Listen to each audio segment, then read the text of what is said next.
What's up, you guys? It's Steve here, and there is a lot going on, and this is your stimulus and infrastructure bill update. Now, I'm going to get you caught up on the latest, and if you missed my previous video earlier today, we received confirmation from President Joe Biden that the stimulus reconciliation bill, known as the Build Back Better bill, it's going to get passed in 2022. They are not going to be hitting their Christmas deadline, and negotiations with Senator Joe Manchin to get on board are still taking place, and this bill is likely going to be significantly modified. And I've got video footage for you that just came out from the Senate. We're going to be hearing from Senate Majority Leader Chuck Schumer confirming the path forward and the delay in the stimulus reconciliation bill. Now, also, if you missed my video yesterday, we also received word that there are calls from members in Congress to get the next stimulus reconciliation bill ready. That's right, another one after Build Back Better. Now, we had previously heard about this from President Joe Biden and Speaker of the House Nancy Pelosi, saying that in the spirit of compromise, let's pass through a stimulus package, and it's okay if we don't get all the provisions in there. Whatever we don't get in there, we're going to get in the next bill that's going to be coming in 2022. And we're hearing calls are coming to get this started, and they're saying provisions of past stimulus packages that had all the provisions everybody wanted to see, including checks, unemployment, all of these provisions we had before, they're saying they'd like to bring some of those back onto the table and try to get them included, because we are still in the middle of this pandemic, still battling the Omicron variant. Right now, it is spreading rapidly, and they're saying we need more provisions, more financial assistance at this time. Now, I'll be sure to keep you up to date on that. Let me know your thoughts in the comments down below. And also today, we had some breaking news coming out, you guys, that the Biden administration has now unveiled a push for a test-to-stay policy to keep kids in school while we are battling this pandemic. And I've got video footage covering all the details for you on this new test to stay for children. So we're going to dive right in, get you caught up on the latest. A lot of video footage for you today, but before we dive in, I also wanted to say thank you so much for all the support on that second channel, Steve Ram Finance. Really excited about launching that channel here closer towards the end of the year. Already over 1,000 subscribers. And if you're somebody that's interested in learning about growing wealth, personal finance, maybe you're starting over completely right now and you want to launch a business or invest in real estate, stocks, cryptos, well, this is going to be the channel for you. I will pin a comment down below. All you got to do is click the link, go subscribe, turn on notifications, and when I start releasing video content, I think it's going to help out a lot of people. I'm really excited about it, you guys.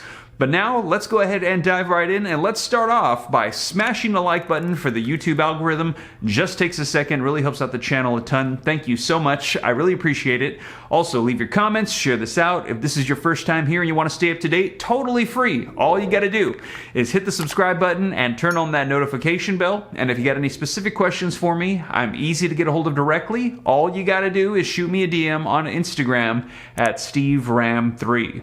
But with that being said, guys, let's go ahead and dive right in, and let's start off with Senate Majority Leader Chuck Schumer and what he had to say on the Senate floor today. Mr. President, Senate Democrats are working to pass Build Back Better and send it to the President's desk as soon as possible so we can strengthen the middle class, create opportunity in the 21st century, and fight the climate crisis. Yesterday, I had a good discussion with the President and the Speaker where we talked about ongoing negotiations on finalizing the Build Back Better Act so we can pass it through the Senate.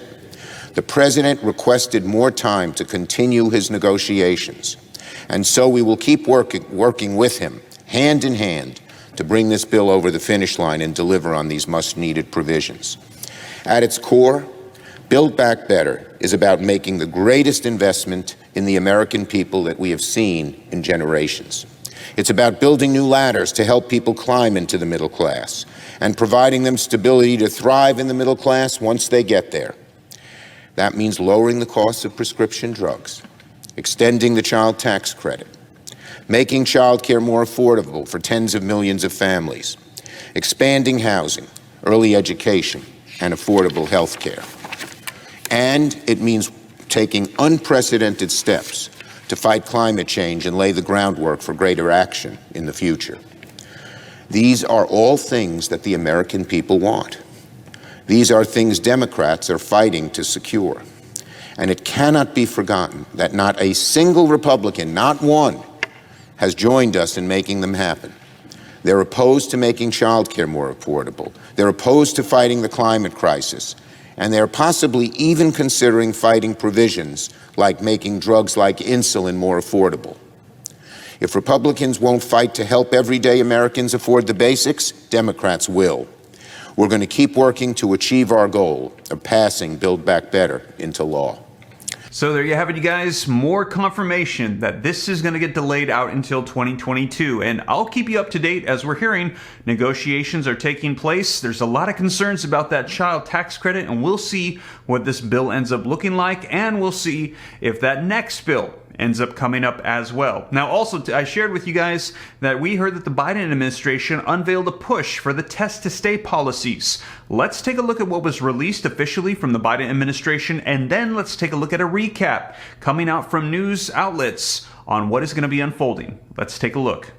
This morning, I want to talk with you now about how we can use these tools to help keep our children in school. Over the past few months, CDC has collaborated with school districts across the country to evaluate a new strategy known as Test to Stay. Today, we're releasing CDC science on Test to Stay that allows unvaccinated children to stay in school even if they've been exposed to the virus so that they don't have to miss school while they're quarantining at home. In the Test to Stay protocol, there's increased testing of close contacts after a COVID-19 exposure. And that testing needs to be at least twice during the 7-day period after exposure. If exposed children meet a certain criteria and continue to test negative, they can stay in school instead of quarantining at home. CDC is releasing 2 MMWR reports with evidence supporting the use of Test to Stay and how well it worked in 2 communities, Lake County, Illinois, and Los Angeles County. These studies demonstrate that Test to Stay works to keep unvaccinated children in school safely. In order for Test to Stay to be implemented safely and correctly, some key prevention measures need to be included. In both studies, masks were worn consistently and correctly. Close contacts of a positive case were monitored for symptoms and stayed home if they became ill. And those who did not develop symptoms had regular testing.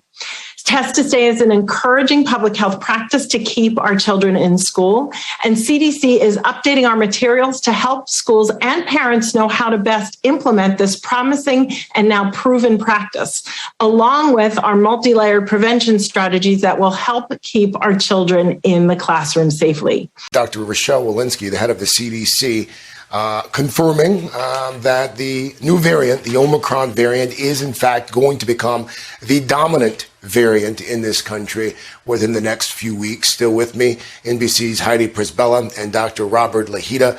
And Heidi, we also heard Dr. Walensky essentially confirm all of the reporting that you shared with us before she started her speech there, this new Test to Stay policy that the Biden administration is looking to implement. Dr. Lahita, Heidi, let me start with you. When do we expect this to start taking effect, this new Test to Stay strategy? Yeah, good question, Craig, because the positivity rate, for instance, during the last surge and really since the beginning of the pandemic was what we looked at in various communities to decide, hey, should schools stay open or do these kids need to go in quarantine? Here's the big difference here.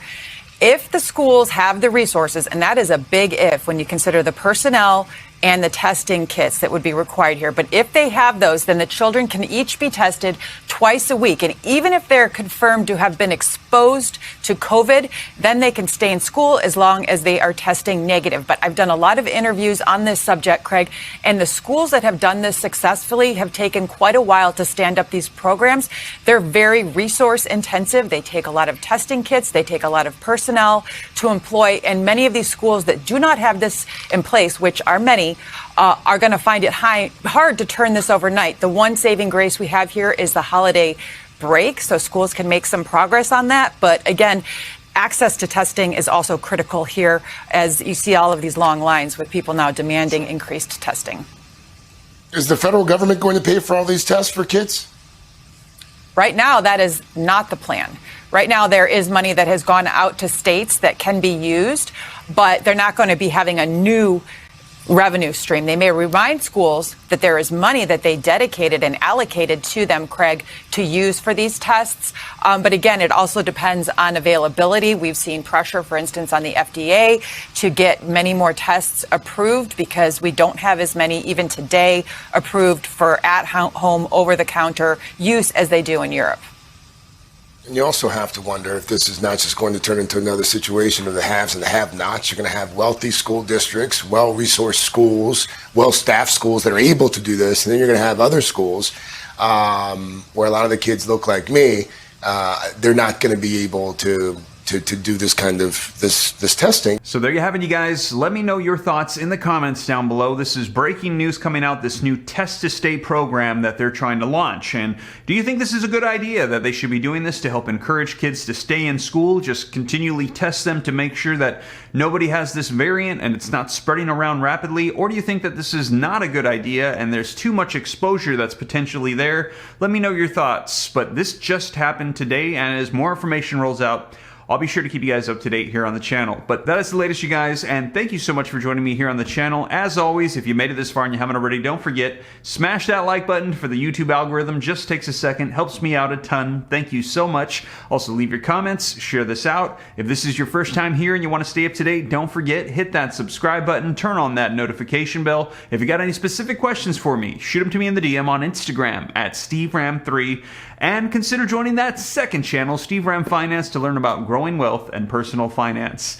But with that being said, you guys, I hope this reaches you well. I'll catch you in the next one. Take care. God bless. This is Steve.